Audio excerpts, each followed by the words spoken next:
Okay, hey, so morning. We've come out this morning and the power steering doesn't work on the XC60. So I've just popped the bonnet. Just having a look down. I'm assuming it's going to be the belt because it's a belt driven unit. So I don't know if we can see together. You might be able to see more than I can. Where's the belt? Down there. Let's get in there.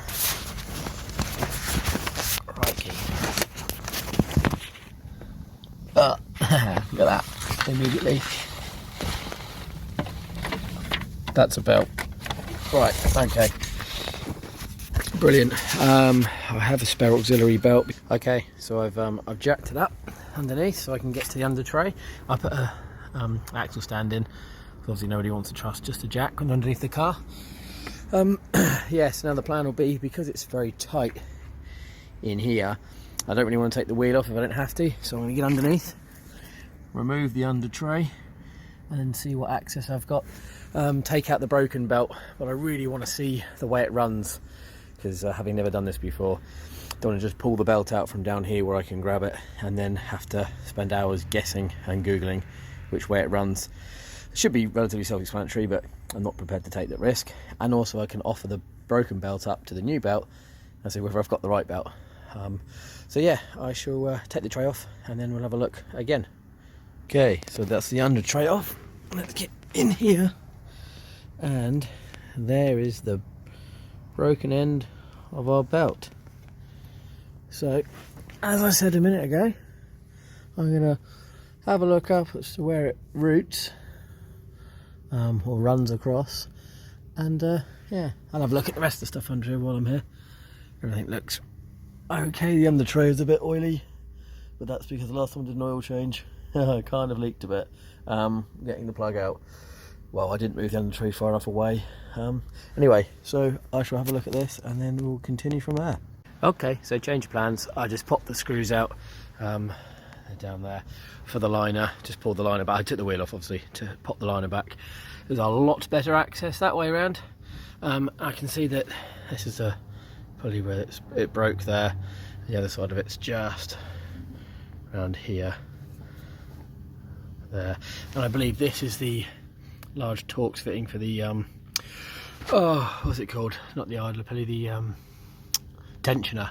So I shall double check I know where it's running, pull it out, look at the length, see if I've got the large Torx fitting for that one, which I think I may have somewhere here. Actually, we'll do that right now. The biggest one, perfect, which is a T60. Fantastic.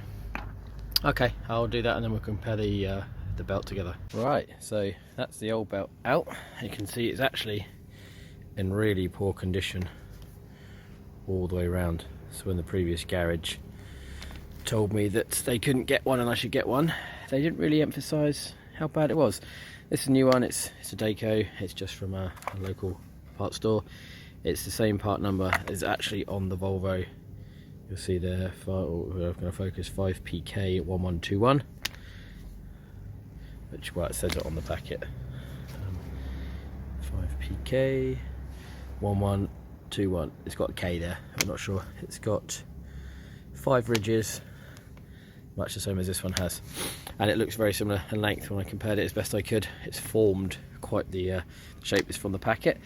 So I'll have a go at rerunning it now, and first I'm going to have a go at the tensioner and see if I can get how much pressure to put on that one to give it a move and see how easy it is to move. I'm not sure if there's a line-up pinhole so I can put something in there to take the pressure off, but I shall have a look and see if there is. So with the T60 in here in the tensioner, it's actually not too bad. It's a two-handed job, but you can see if I can hold it and do it. You can pivot it right around. There doesn't seem to be anything that you line up a pin with to lock it open, but I think because it's relatively easy to do with two hands, to put the camera down, I should better get the belt on and then have a see if I can fit it over. Anyway, I'll have a go at that and get back. See if you can spot what's just gone wrong.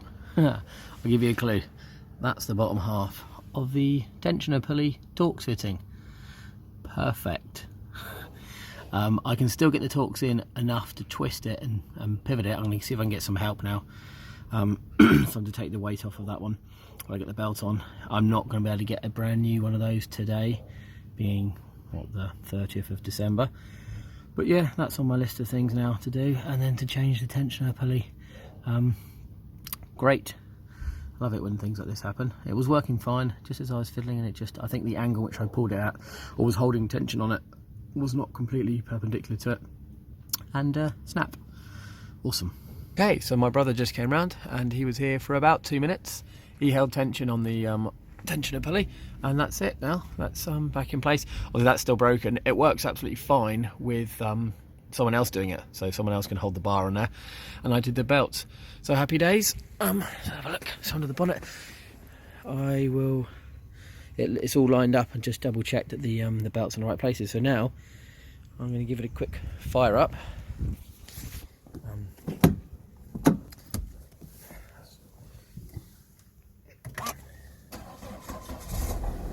Bonnet open, understandable. Okay, right, that's.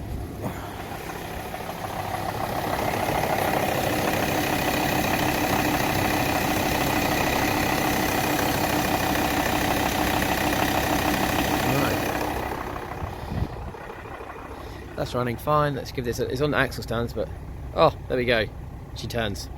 Okay, I shall turn it off. Okay, now wheel arch liner will go back in place. Okay, so that's the under tray back on.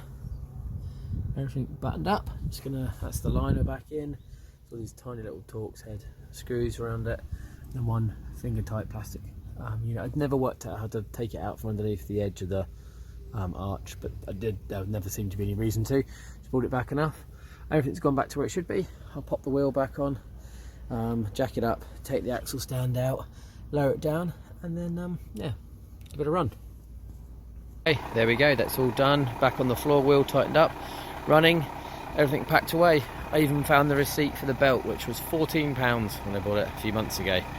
So that's it. That's how to change the auxiliary belt on a 2009 XC60.